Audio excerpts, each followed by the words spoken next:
I want to share with you a true story about how an Airbus A300 tail fin got separated from its fuselage and caused the pilots to crash. The year was 2001, just 2 months after the World Trade Center attacks in New York.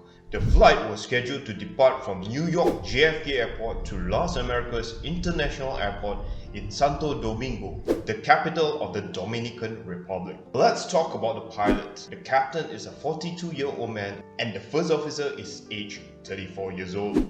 On that day of the flight, there were 251 passengers and 9 crew members on board. The aircraft that they were using was an Airbus A300. It is the first wide-body aircraft ever built with a total of 561 planes that was produced from 1971 to 2007. This is also one of the last Airbus aircraft, including the Airbus A310 that has control yokes, similar to the ones that Boeing has nowadays. The Airbus aircraft is equipped with a side stick for you to go up, go down, turn left and turn right. Because this flight was after the 9/11 attacks, the security procedures was rather tedious and subsequently delayed the departure of the flight. The aircraft started pushing back from the gate. As the pilots taxied to runway 31 left, a Boeing 747-400, the Queen of the Skies, was taxiing ahead of them. That aircraft was bound for Narita International Airport in Tokyo, and so the Boeing 747 was lining up for takeoff. Air traffic control informs the pilots of the Airbus A300 that there will be a wake turbulence after the Boeing 747 departs. What is wake turbulence? It is the disturbance of air that is caused by an aircraft. Wingtip vortices can cause disturbance in the air. Also, jet wash gases that is expelled from a jet engine can cause the air to be not stable. According to procedures, a medium-sized aircraft have to wait for 2 minutes behind a heavy aircraft that is departing. In this case, both the A300 and Boeing 747 are categorized as heavy aircrafts. The Boeing 747 is cleared for takeoff. At 9:13 AM, the Queen of the Skies lifted off. As the Airbus A300 lined up for departure, the first officer asked the captain, "You happy with that distance?" which clearly referring to the distance between their aircraft and the Boeing 747. The captain replied, "We'll be alright once we get rolling." The first officer then said, "So you're happy? Lights?" The captain said, "Yeah, lights are on." Once the aircraft is cleared for takeoff, the first officer, who is pilot flying, sets takeoff thrust. At 9:14 AM, the Airbus A300 lifted off. ATC then told them to turn left and contact New York departure. The pilots then contacted New York departure and said that they are climbing out of 1,300 feet for 5,000 feet. New York departure then clears them to climb to 13,000 feet. At this point, while turning left, the pilots hears a brief squeak and a rattling sound that is probably caused by wake turbulence. The captain commented, "Wake turbulence, huh?" And the first officer said, "Yeah." About 15 seconds later, the Airbus A300 begins to yaw to the right. The first officer begins to apply full right and left rudder. First officer then told the captain, "Max power." The captain, looking at the first officer who is struggling with the controls, asked him whether he was alright. The first officer said, "Yeah, I'm fine." Once again, full right and left rudder was applied. The captain then said, "Hang on to it, hang on to it." The first officer replied, "Let's go for full power, please." At this point, the entire vertical tail separates and the aircraft entered an uncontrolled descent starting from about 2,400 feet. By this time, they were descending so rapidly that they are running out of time. The first officer exclaimed, "We are stuck in it." The captain then shouted, "Get out of it! Get out of it!" It was quite impossible to control the aircraft because it went into a flat spin. What is a flat spin? A spin that is flat. Because of the huge aerodynamic loads on the poor plane, the engines were sheared off the aircraft. The engine fell down from the sky and landed within 100 feet of each other. Pull up, pull up, pull up, pull up, pull up.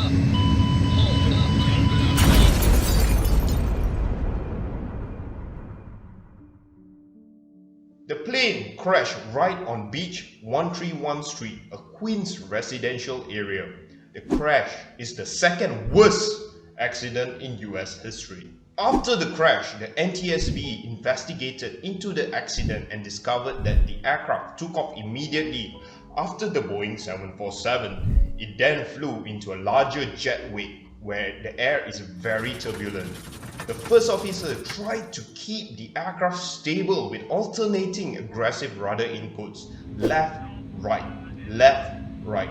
He overreacted by applying full left rudder, then followed by full right, then full left again. What happens when he does this?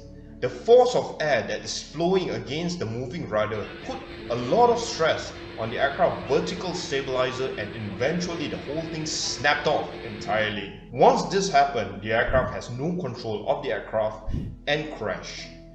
All 251 passengers and 9 crew members perished. The thing that we need to understand is this: the Airbus vertical stabilizer was designed to withstand 100 pounds of pressure. The action that the first officer did on the rudders put 200 pounds of pressure on the tail fin, which is double the force of pressure. The National Transportation Safety Board (NTSB) concluded that the enormous stress on the vertical stabilizer was due to the first officer's unnecessary and excessive rudder inputs and not by the wake turbulence caused by the Boeing 747. The NTSB further stated that if the first officer had stopped making additional inputs, the aircraft would have stabilized. When interviewed, the previous captains who have flown with the first officer reported that he had reacted aggressively to wake turbulence in the past. The investigators then found out a startling truth. The first officer in fact was taught to respond like that in trainings. The airline itself taught its pilots on how to respond to unrealistic wake turbulence scenarios. The pilots are taught on aggressive recovery procedures which would stress an aircraft in real life. And so, after the crash, the airline changed its training syllabus with regards to the wake turbulence. NTSB reported that the cause of accident was due to these factors. Number 1 is the first officer's tendency to overreact to wake turbulence. Number 2 is that the training provided by the airline could have encouraged the pilots to use the rudders or flight controls aggressively. And number 3 is that the first officer's understanding of the plane was flawed. Full rudder deflection of the rudder at high speed on a passenger plane will induce a roll on the aircraft. Number 4, that even small movements on the rudder pedals can lead to overcorrection in the air. It is important to remember that the Airbus A300 and Airbus A310 do not operate on a fly-by-wire flight control system. Instead, they use a conventional mechanical flight control system. Because of this, the NTSB insisted that the Airbus A300-600 rudder control system was vulnerable to unnecessary excessive rudder inputs.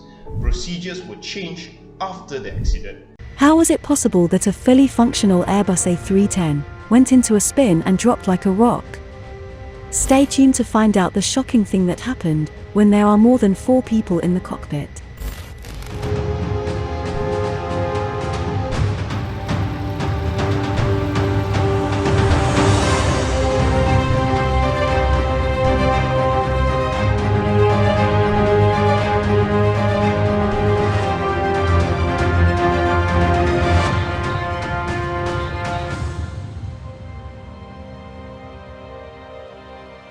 The year was 1994. March 1994. The flight was scheduled to depart from Russia to Kai Tak International Airport in Hong Kong. As the flight duration was more than 13 hours, 3 pilots need to take turns to fly the aircraft. The captain was 40 years old and had 9,700 flight hours. 950 of them were on the A310. The first officer was 33 years old and had 5,900 flight hours. 440 hours were on the A310. The third pilot was a relief captain that had 9,000 flight hours. He had about 910 of them on type. The relief captain decided to bring his 2 children for this trip. Yona was 13 years old and Eldar, the older one, was 16 years old. It is important to note that the relief pilot has previously flown the Yalovlev Yak-40, Antonov An-12 and Illusion Illinois 76. And so there were a total of 63 passengers on board the plane and 9 cabin crews. At 13:39 UTC, the magnificent aircraft took off from runway 25 right in Moscow. The aircraft started climbing and was cruising normally at 34,000 feet. For the first 4 hours, it was a fairly normal flight. 30 minutes past midnight, the captain decided to rest and was replaced by the relief captain. Once the relief captain took over, one passenger who was also a pilot requested to be seated in the jump seat. That request was approved. The relief captain also then decided to call his 2 children into the cockpit. As the children was looking in the cockpit, the captain had an idea. He asked his daughter whether she would like to sit on his seat. Of course, Yona was super excited when she heard this. The captain got out of his chair to let Yona sit. But he made one crucial mistake. He did not hand over controls to the first officer. The relief captain then asked Yona to hold the control column. He then set the aircraft on heading select mode and started turning it to the left. The aircraft then started a 20-degree bank. This made Yona felt like she was in control of the plane. The captain then selected a right heading to head back on course. He then selected back the navigation mode. After 7 minutes, Yona makes way for her brother Eldar. The pilot, who was traveling as a passenger, took a picture of Eldar. The relief captain then select the heading again to the left, so that the plane will turn. However, this time Eldar put a bit of force on the control column. But this does not disrupt the aircraft flight path. The relief captain then turned the heading bug to the right to re-establish with the flight path. Eldar followed through on the control column, but this time he applied more pressure. One thing about the A310, you can partially disconnect the autopilot when extra force is applied. Because Eldar was turning right forcefully, the autopilot for the lateral channel disconnected while the vertical part is still on autopilot. There was no oral warning when this happened, and the first officer did not notice this too. The aircraft kept on turning right. The relief captain was busy talking to his daughter. When the aircraft was banking about 20 degrees, Eldar speaks up and told them that the aircraft is turning. Now everyone was looking at the navigation display and was not concentrating on the aircraft attitude. The aircraft slowly started turning 30 degrees, then 45 degrees, with the autopilot still engaged. The aircraft tried to maintain altitude and the stabilizer was deflected fully up. As the aircraft was doing a steep turn, the crew and passengers felt a G-force of 1.6 G. That is when the pilots finally saw the attitude of the plane. Before we continue, do click on the like button and subscribe if you want to see more of these videos. I appreciate you and will love you for a very, very long time. The relief captain shouted, "Hold on. Hold the column, hold it." Eldar, his son, actually kept holding on to the control column. The first officer understood the command and actually turned left to keep the aircraft level. But Eldar is turning right instead. Because of this, the aircraft is still turning right dangerously. The aircraft has now turned 90 degrees with the elevators fully up. The aircraft started shaking, giving an indication that it is stalling. The autopilot could not take it anymore and disconnected. The correct action was to actually push the nose down to get out of the stall before putting the wings level. As the aircraft protection system kicks in, the aircraft started putting her nose down. The aircraft pitch went from 20 degrees nose down to 50 degrees nose down. This gave an astonishing rate of descent of 39,000 feet per minute. The first officer finally regained his situational awareness and started pitching up. This induced a huge G-force on the aircraft. The relief captain is then unable to get back to his seat. The first officer then started pitching up and pulling back the thrust levers to idle. This maneuver caused the aircraft to lose speed. The speed that was at 400 knots dropped to 100 knots. The captain managed to get his son out of the seat. Once he was seated, one of the pilots kicked the rudder to the left. With low speed, the aircraft went into a spin and started diving straight down again. The aircraft managed to stabilize for a bit with a 20-degree left-hand bank. The pitch was still 20 degrees nose down.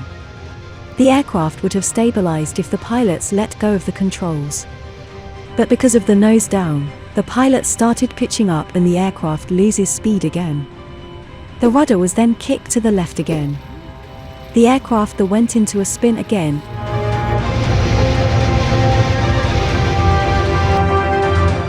and crashed into a mountain.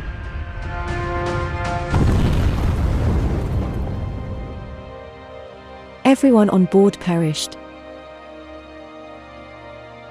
The time it took for the plane to go down from its cruise altitude was 2 minutes and 25 seconds.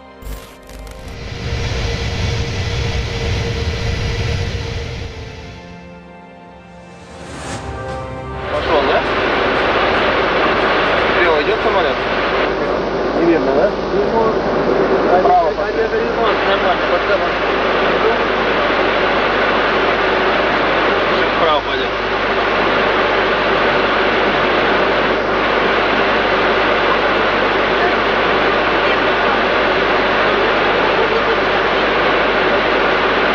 Тут я находлюсь. Зачем? Первый класс не требует ничего, только сразу ложится. Я как инструментор, что не погодил первый класс. Не сработали за нас. Ну что сказать?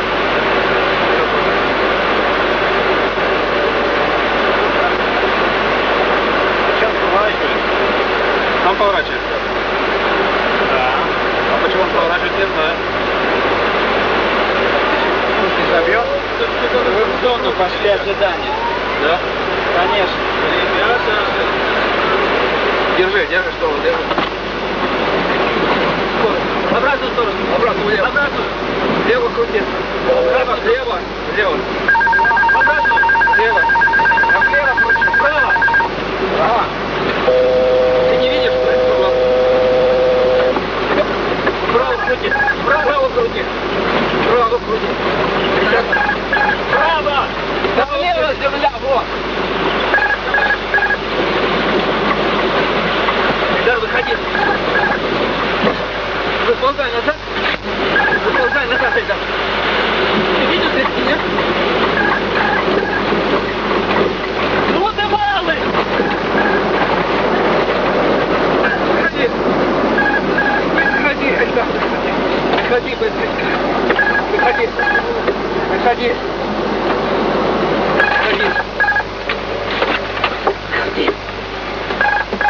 Выходи, говорит. Полный газ, полный газ! Полный газ! Дал газ, дал! Полный газ! Дал! Кажется! Полный газ! Нет! А? Я дал газ, дал! Какая скорость?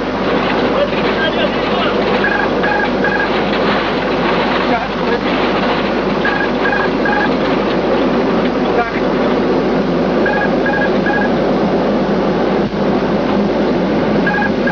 Газ полный? Да скорость большая очень. Большая, да? Большая, конечно. Я включил. Да все, выходим, вправо. Вправо ножку. Большая скорость, убери газы. Убрал. Потихонечку.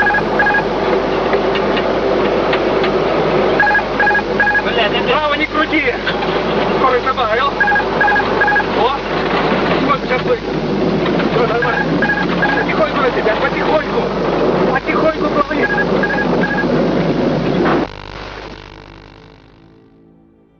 After the investigation, it was concluded that the cause of the crash was due to the presence of a civilian at the controls.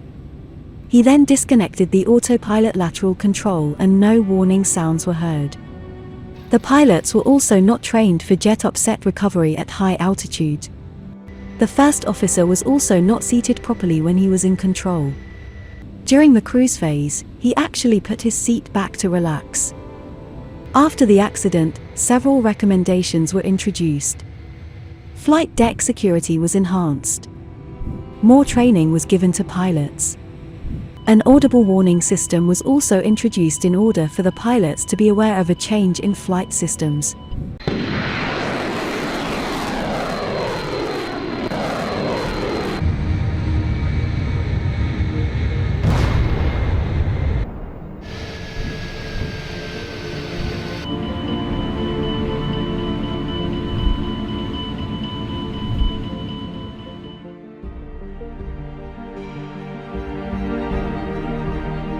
The year was 2003, November 2003. This is an amazing story on how the flight crew managed to control the aircraft even when they had total loss of hydraulic flight control systems. The aircraft that they were using was an Airbus A300-B4-203F. It first flew with Malaysia Airlines as a passenger aircraft before being sent to Carnival Airlines in 1995. Finally, in 1999, the plane was converted into a cargo plane and was delivered to European Air Transport in the year 2000. The aircraft was then flown on behalf of an American-founded German logistics company called DHL. On the day of the accident, the flight was scheduled to depart from Baghdad International Airport to Bahrain International Airport. There were 3 people in the aircraft. The captain was 38 years old with a total of 3,300 flight hours, more than half on the A300. The first officer, on the other hand, was a 29-year-old pilot and has 1,275 flight hours. A 54-year-old flight engineer was also with them. He had 13,400 hours of flight experience. Now you have to understand that the pilot is flying in an airspace where Iraqi insurgents have access to missiles. These insurgents belong to a group called IAI. It was formed when the US troops started attacking Iraq in 2003, and so the pilots took precautions during the initial climb. They decided to expedite their climb to reduce their risk to ground attacks. Down below, there were insurgents preparing for their strike mission. There was a news journalist who was present and captured the actual footage of them preparing to fire a 9K 34 Strela 3 missile. This missile was a man-portable air defense missile system that was developed in the Soviet Union. As the aircraft was climbing out of 8,000 feet, one of the insurgents fired a Strela 3 missile and it hit the rear of the left wing between the engine and the wingtip. What happened next was that the warhead damaged the back part of the wing structure and caused a fire. Immediately, all 3 hydraulic systems lost pressure because the fluids were draining out. For big aircrafts, hydraulic fluids are used to control the ailerons, rudder and elevators. Normally, if one hydraulic system is out, pilots can still manage to fly the plane with the remaining 2 hydraulic systems. In this case, since all 3 hydraulic systems are lost, the pilots lost their flight control system. It is like driving a car at very high speed and suddenly losing the steering wheel. The aircraft started pitching up and down in a roller coaster fashion, with the speed increasing and then decreasing. The plane was essentially in a phugoid state, oscillating between nose up and nose down. Furthermore, with the damage to the left wing, it had created drag, making the plane turn left in circles. Now the question is, how are you going to fly the aircraft when you cannot even use your control column? All the procedures in the book is out the window. Speaking of windows, check out this video here on how the pilots flew the aircraft with a broken window. All they have left were 2 engines. The captain was a total champion. He used the engine thrust to change and tinker with the pitch, speed and altitude. In order to yaw or turn the aircraft, he played with the throttles, increasing power to one engine and then decreasing power on the other. After a few minutes of experimentation, the captain managed to stabilize the aircraft. Even so, there were times when they almost lost control of the aircraft, with the plane diving down and having a steep angle of bank. The crew knew that they were on fire and they were also afraid of being shot a second time. They were right to be concerned. The second missile that was shot missed the plane. The captain then asked the engineer to lower the gear. As there were 0 hydraulic fluids available, the engineer had to do it manually using a special tool and allow gravity to do its job. But what happens when you lower the gears? You increase the drag of the aircraft. The aircraft started pitching up and caused the speed to decrease rapidly. Before we continue, do like and subscribe and click on the notification bell if you enjoyed it so far. It will really help out the channel. I truly appreciate your support. Thank you, and now back to the show. At near stall speed, the captain reduced power so that the nose of the aircraft can lower down. The crew then told Baghdad Tower to keep both runways open for them. By then, military Apache helicopters were present to provide information for them. Now, they have another problem. fuel has been leaking from the left wing and now one of the tanks are empty. As the crew find their way back to the airport, they requested for full firefighting services on the ground. The first officer noticed that they were too high on the approach and alerted the captain. Because of this, they had to fly a further 37 kilometers and come in again for another approach. By this time, the fire is still raging on their left wing. They have already been flying for 30 minutes. If the left wing fails, it would be even more disastrous. If the wing spar undergoes even more stress, the left wing might just snap off. Remember that they have only 2 engines to control the plane. Against their instincts, they have to keep their speed up in order to keep the nose up. Their approach speed was very high at the time. At about 400 feet above the ground, the wind disturbed their flight path. The left wing dipped down and the nose pitched down. With incredible skills, the captain managed to land on runway 33 left. Once touched down, he deployed full reverse thrust and the aircraft veered off to the left and out of the runway.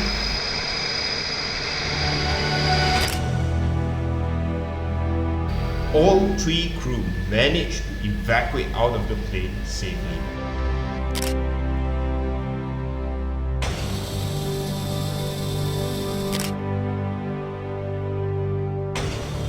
After the accident, the crew received multiple awards for their outstanding achievement, having flown a crippled aircraft with 0 flight controls and landing it in one piece. It was simply extraordinary that they were able to remain calm under immense pressure.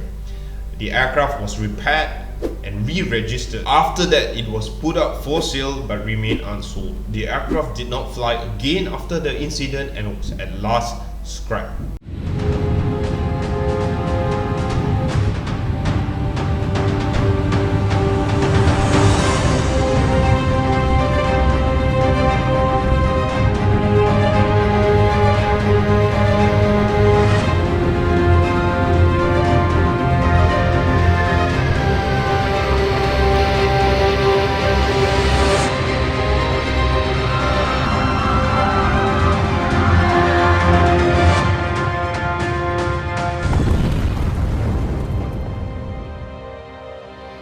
Why was the captain sent to prison even though he landed a broken plane with no casualties?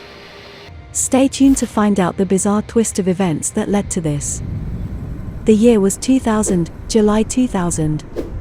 This airline was founded by a German shipping company and was a leisure airline that carried cruise passengers. The original Hapag company first became involved in the aviation industry in 1910, sponsoring Zeppelin flights. Hapag-Lloyd Flug was established in July 1972, 2 years after Hapag merged with Norddeutscher Lloyd.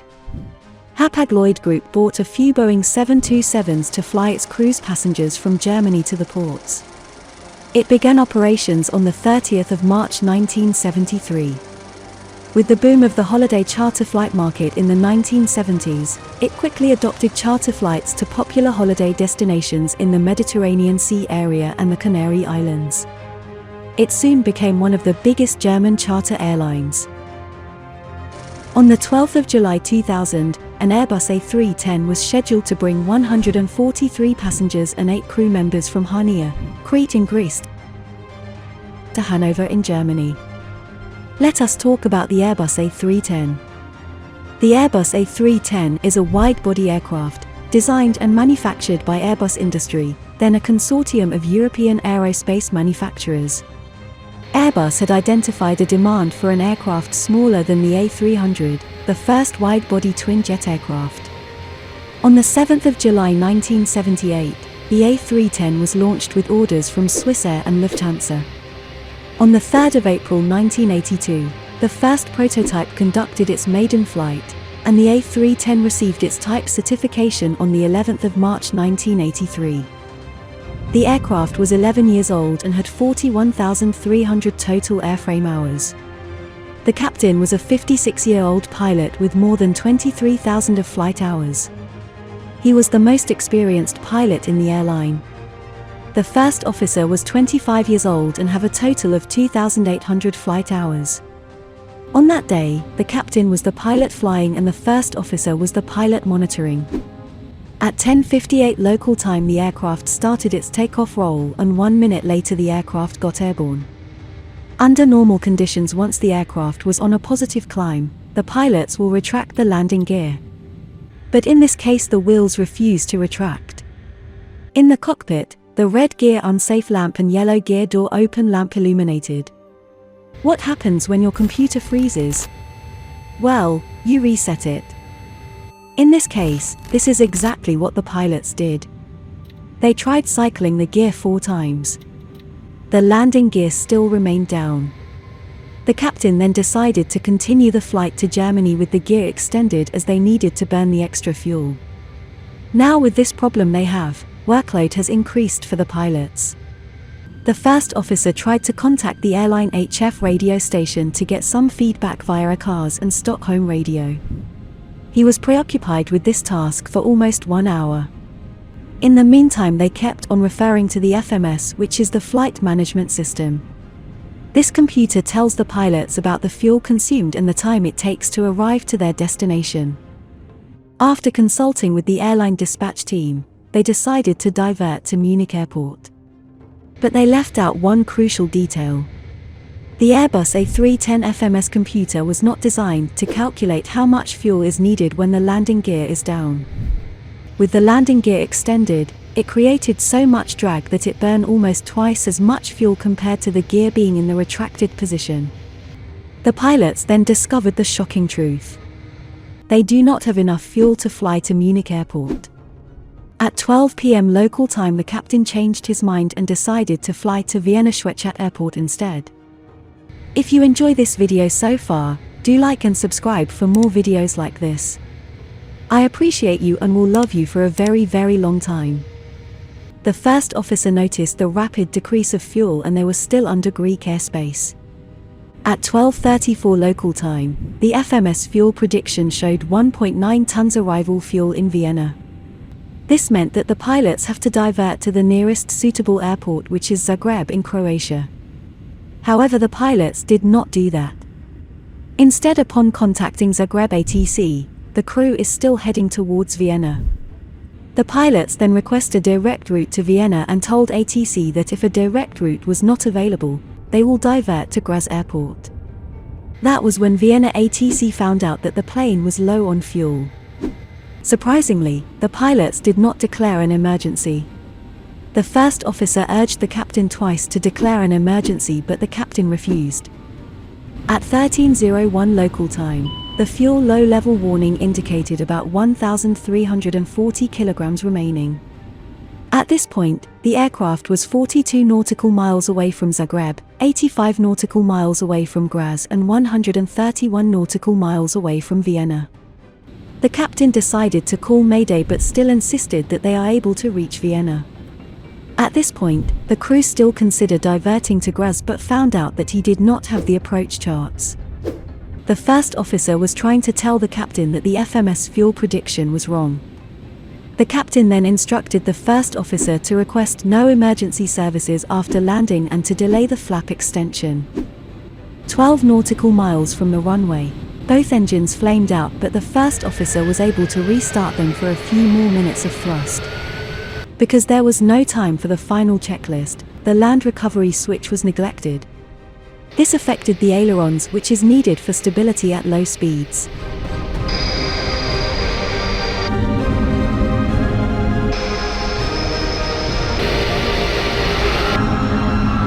The left wingtip hit the grassy surface about 660 meters short of the runway. The landing gear collapses after 22 meters and the aircraft skidded on the left engine and right main landing gear. It then started turning left 90 degrees, hitting the approach lights and antennas and finally stopping near the taxiway.